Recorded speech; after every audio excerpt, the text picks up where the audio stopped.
In today's video, I'm going to teach you how to fix SSL errors on Squarespace.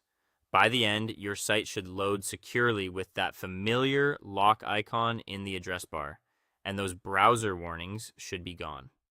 First, open your Squarespace settings and head to the area labeled Security or SSL. The exact wording can vary by version, but you're looking for the panel that controls HTTPS. Once you're there, check whether SSL is enabled for your site.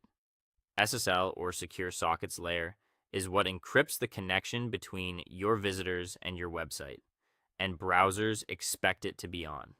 If you see an option to enable or enforce HTTPS, make sure it's turned on so visitors are automatically sent to the secure version of your pages. Next, review your domain connection. SSL errors on Squarespace often trace back to a domain that isn't fully connected yet.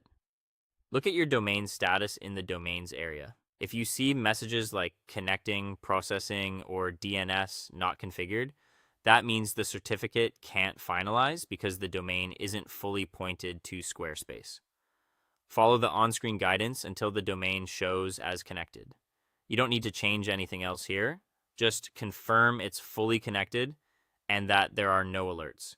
If your SSL certificate is still being issued, give it time. It's normal to see a processing status while Squarespace requests and provisions the certificate. This can take a little while, especially right after connecting a domain or switching settings. Avoid toggling SSL off and on repeatedly. Just let the system finish. Now fix any mixed content or connection issues flagged by the tutorial or alerts.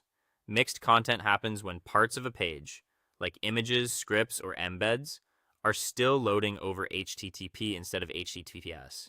In your editor, update those links to use HTTPS or replace insecure embeds with secure versions. If you see a note pointing to a specific page or asset, go directly there and update the source link. Once everything points to HTTPS, the browser will stop blocking those elements. When you've confirmed SSL is enabled, your domain is connected, and mixed content is resolved, save your settings, then refresh your site in the browser. Give it a moment to reload the secure version. Finally, test the site again to confirm the SSL error is gone. Visit your domain using HTTPS and look for the lock icon. Click a few pages to ensure there are no warnings or blocked items. If everything looks good, you're all set and your site is loading securely.